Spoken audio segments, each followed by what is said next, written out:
हरियाणा के कुरुक्षेत्र में 1000 कुंडीय महायज्ञ में हंगामा हो गया। यहां ब्राह्मणों पर फायरिंग कर दी गई। ब्राह्मणों ने बासी खाना खाने का विरोध किया था, जिस पर यज्ञ में आए बाउंसरों ने गोली चला दी। इसमें एक ब्राह्मण जख्मी हो गया। गुस्साए ब्राह्मणों ने सड़क जाम कर दिया और पथराव करने लगे। सूचना पर पहुंची पुलिस ने लाठीचार्ज कर भीड़ को अलग किया। प्रदर्शनकारी आरोपियों को गिरफ्तार करने की मांग कर रहे हैं। दिशा सालियान की मौत से जुड़ी याचिका पर बॉम्बे हाई कोर्ट 2 अप्रैल को सुनवाई करेगा। यह याचिका दिशा के पिता सतीश सालियान ने दायर की है। दिशा के पिता ने आरोप लगाया है कि दिशा के साथ बलात्कार किया गया और उसकी हत्या कर दी गई और बाद में कुछ प्रभावशाली व्यक्तियों को बचाने के लिए राजनीतिक रूप से साजिश रची गई।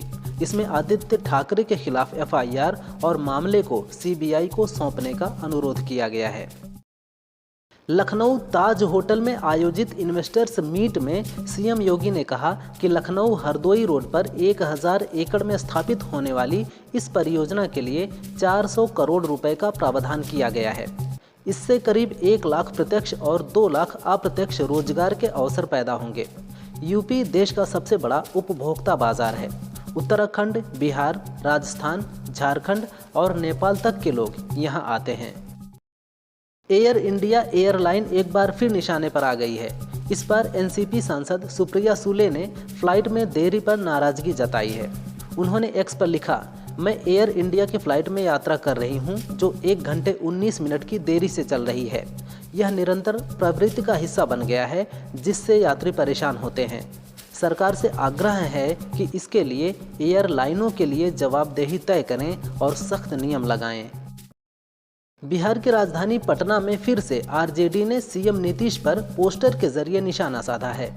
पोस्टर में नायक नहीं खलनायक हूं मैं लिखा है, जिसमें नीतीश पर महिलाओं, महात्मा गांधी और राष्ट्रगान का अपमान करने का आरोप लगाया है। इससे पहले राबड़ी आवास के बाहर नीतीश के खिलाफ पोस्टर लगे थे। राजद की महिला नेता संजू कोहली पोस्टर के जरिए तीखा वार कर रही हैं। सुप्रीम कोर्ट ने एक फैसला सुनाते हुए पत्नी को भरण पोषण देने से इनकार कर दिया। सुप्रीम कोर्ट ने कहा कि दोनों पति पत्नी की आर्थिक स्थिति समान थी। जब दोनों की आय और योग्यता एक समान हो तो भरण पोषण का दावा नहीं बनता। यह फैसला एक महिला की याचिका पर सुनवाई के दौरान आया, जिसमें उसने अपने अलग हुए पति से गुजारा भत्ता मांगा था। महिला ने कहा था कि पति की सैलरी 1 लाख और उसकी 60,000 है, उसे गुजारा भत्ता चाहिए।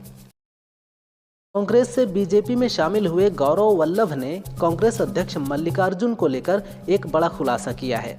एक इंटरव्यू में उन्होंने बताया कि कांग्रेस में एक नेता ऐसा है जो खड़गे साहब के लिए मटन लाते लाते दूसरी बार राज्यसभा में पहुंच गया।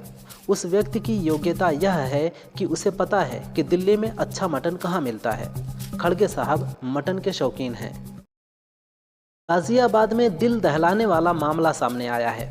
यहाँ बहू ने अपने रिटायर्ड अफसर ससुर को बल्ले से पीट कर मार डाला। बहू ने पहले ससुर को न्यूड करके कमरे में बंद कर दिया। इसके बाद टीवी की आवाज़ तेज कर दी। फिर मौत होने तक बल्ले से पीटती रही।